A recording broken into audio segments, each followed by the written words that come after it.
Let's not talk about the hair today. I'm so tired. Fun episode. Let's go. Okay. We're going to do Instagram today. Top post, Instagram. We're going to put in hashtag Maladaptive Daydreaming, see what comes up. And the first post is a paper. It's a paper. It's Ellie Somer. Ellie Somer's Instagram. Heightened levels of maladaptive daydreaming are associated with COVID-19 lockdown. Oh, the caption's really long. Okay, what's the caption say? Compared to individuals with likely normal daydreaming, individuals with suspected MD reported more pandemic-attributed deterioration on a wide array of psychological distress indices. Our data shows that the current worldwide pandemic threat is connected with an elevated intensity of this addictive form of mental activity, and that MD is associated with the exacerbation of psychological distress and dysfunction rather than with beneficial regulation of the experience. So maladaptive daydreamers not doing great in the pandemic. And it seems it's not helping as much as one would think it would. Because I guess you would think that being in lockdown would kind of be an ideal situation for a maladaptive daydreamer. But apparently we are reporting the opposite. Instead of helping us get through, it's actually causing us more distress in general. I'm sure there are exceptions to that. It kind of fits for me too.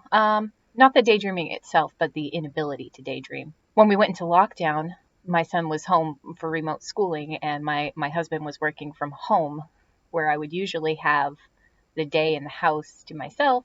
Suddenly there's people around wanting things from me, interrupting me constantly. I was actually less able to daydream.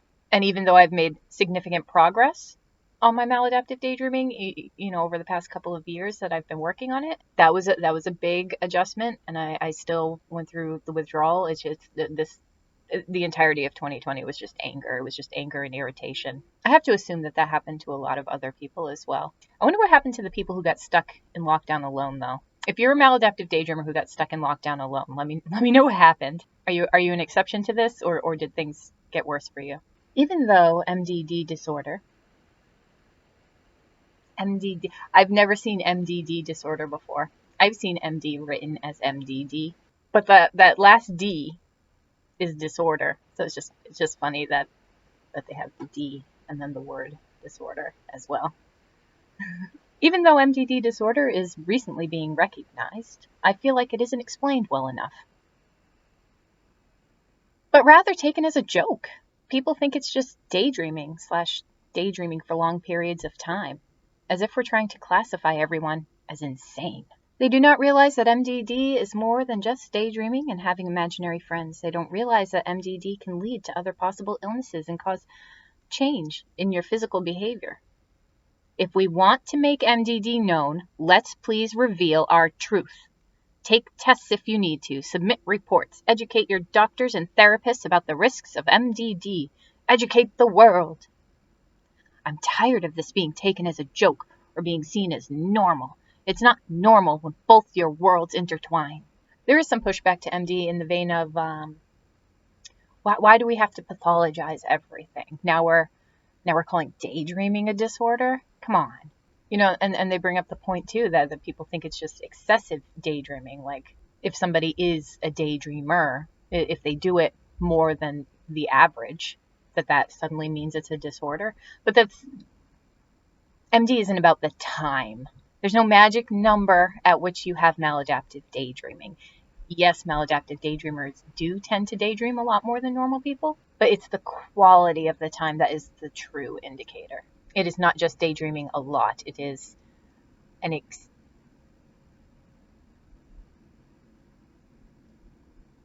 are these noises? Scary noises outside my window. Oh, it's like some kind of street sweeper. What was I saying? Oh, it's not about the time. It's about the immersion and the dysfunction. See, the caption says, you need to do plenty of research before coming to the conclusion that you really have MAD. I love the representation that we're getting, but perhaps it's not the right kind. We need to work as a community and stop the spread of misinformation. Totally agree. Totally. I think that's an important role for content creators to play. A lot of our posts are going to be casual and experiential and not really with education of the public in mind. But yeah, if you're going to be If you're going to be stating something as fact, just look it up real quick. Make sure you're being accurate. We are kind of such a misunderstood thing. Every little bit helps. Every little bit helps. Get good information out there. Next. Ellie Somer again. This one's a call for participation. When was it made? When was it made? It was like a year ago, so this is probably not active anymore. Calling all daydreamers, join us in our newest study, Contents in Daydreaming. Link in my bio. I can't remember if I did that one or not.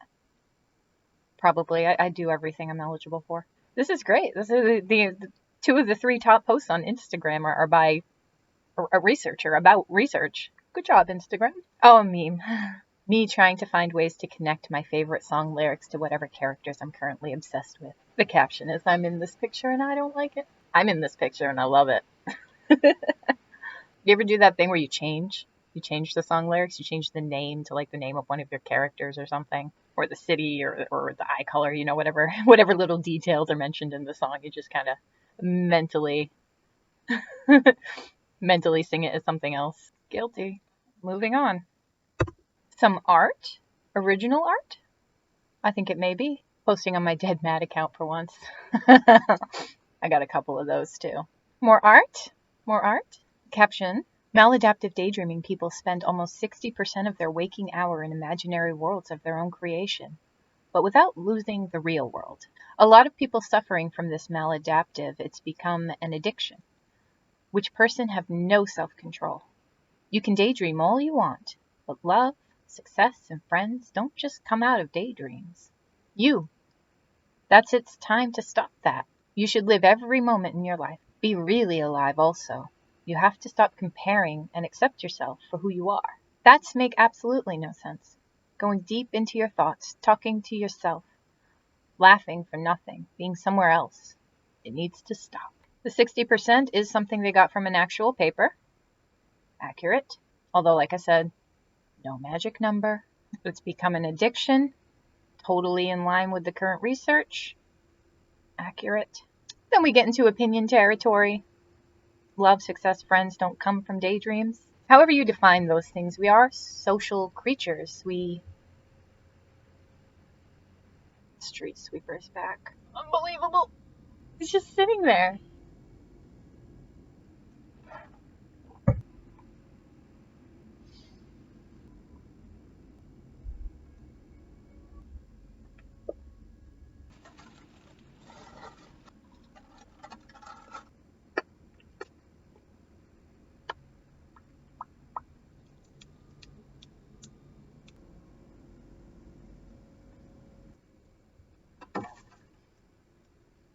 All right, I think it's finally gone.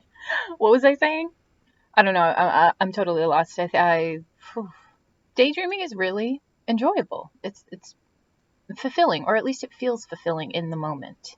The feelings that you're feeling are real, but they're not really towards anything real. They are an internal and self-contained kind of exercise. And if you can live a long and healthy, happy life with that, I mean, great. Like that's you. That's your thing. But for most people, that's not going to make a happy and fulfilled, healthy life. And the more effort you put into knowing what you want for your real life in the long term, the quicker you can prevent a big downfall. You can wake up at 45 and say to yourself, what have I done? I have nothing. It happens to people. It might not happen to you. I hope it doesn't happen to you, but it can. So it's, yeah, I don't know. I think that's all I was trying to say. It's important to figure out what you want for your life, what you really want for your life, not what the maladaptive daydreaming is telling you want for your life. And there's no real right answer to that. OP clearly seems to know what they want and what they shouldn't be doing, and is trying to give the rest of us a little bit of advice based on that. And I like the image. I do. I love stuff like that. That's great. It's the teeth. It's the teeth that sell it. More art. Is this the same person as before? It is. It is. Confirmation. This was original art. One of my Paris. That's very good. Very talented. I like that. I don't have the skills to draw my characters. I do draw. I just but I can't do it without a reference. And they're all original characters, so there is no counterpart to them in the real world that I can use as a model. Maybe someday, I don't know, but I really don't have any plans to put that much effort into improving my art skill. Me at age 6. I went to play outside for 3 hours, managed to socialize with all my friends without getting distracted, watched my top 5 favorite shows on TV, and I'm thinking of becoming a doctor. Me now. I spent a month repeating this one scene in which my para drinks orange juice. I spent 4 months on a 16-second loop where one of my characters did this little boop with their shoulder, and I couldn't get it. Couldn't get it right. Oh, that took a long time to resolve.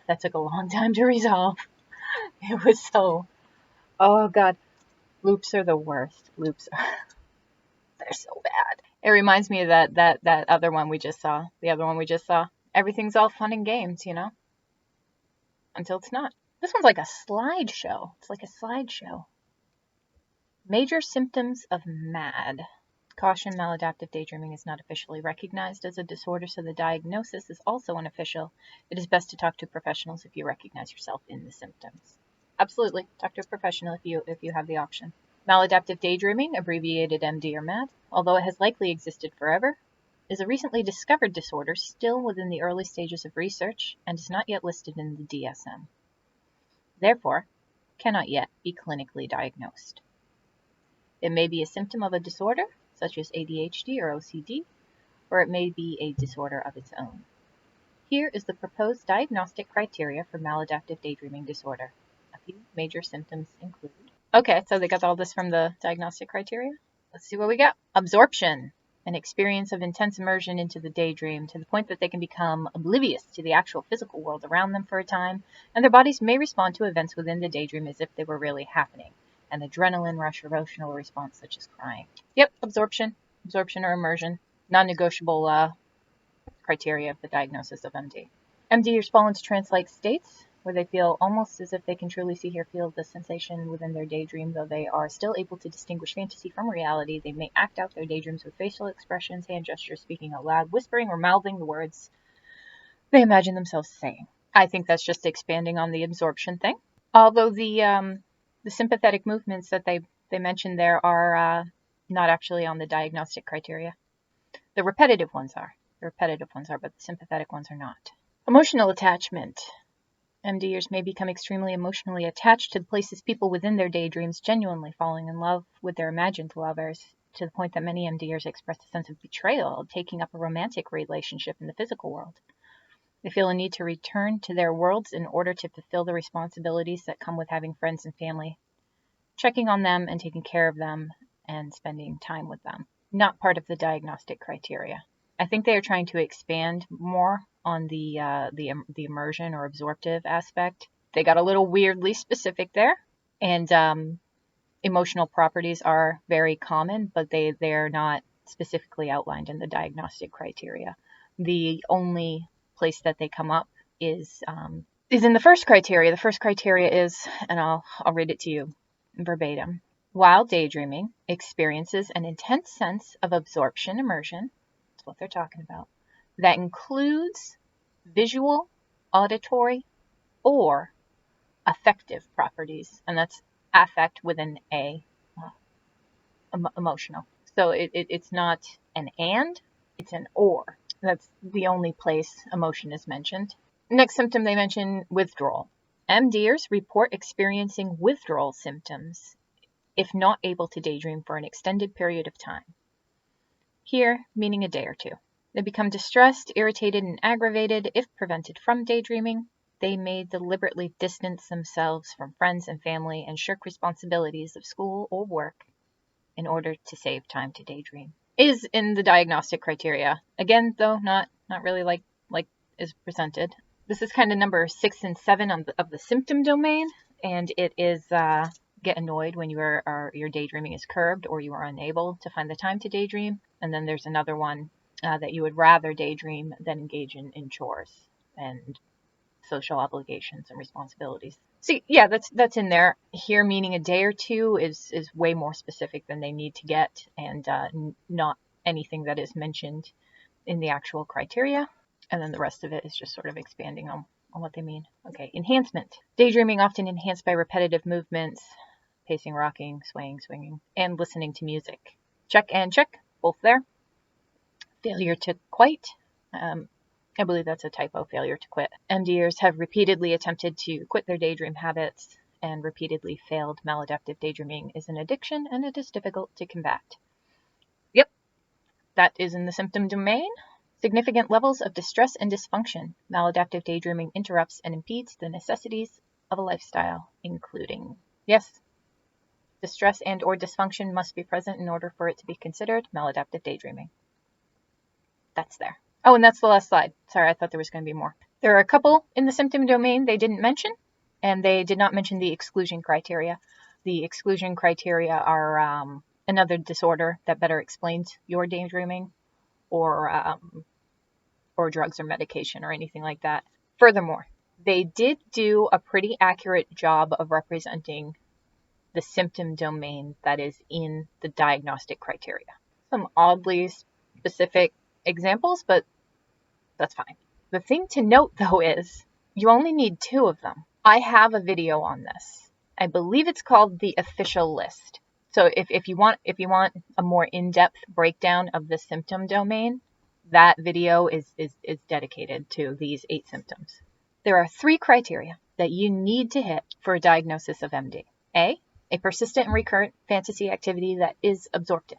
And that absorptive part is number 1 on the list of 8 symptoms in the symptom domain. You have to have number 1, has to be absorptive or immersive.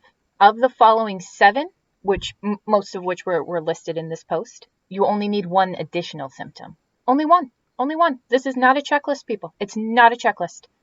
It's not a checklist. So many people use it like a checklist, like the more they tick, the more severe their maladaptive daydreaming is, and that is not the case. You can check all of these and be very mild. You can check just 1 and be very severe. The other 2 criteria, because remember there are 3, that it causes clinically significant distress or dysfunction and that it's not caused by something else. Those are the other 2. But yeah, don't use the symptom domain as a checklist. That's not going to help you figure anything out. And I think my Wi-Fi cut out, so that is the conclusion to this video. That's a pretty good place to stop, though.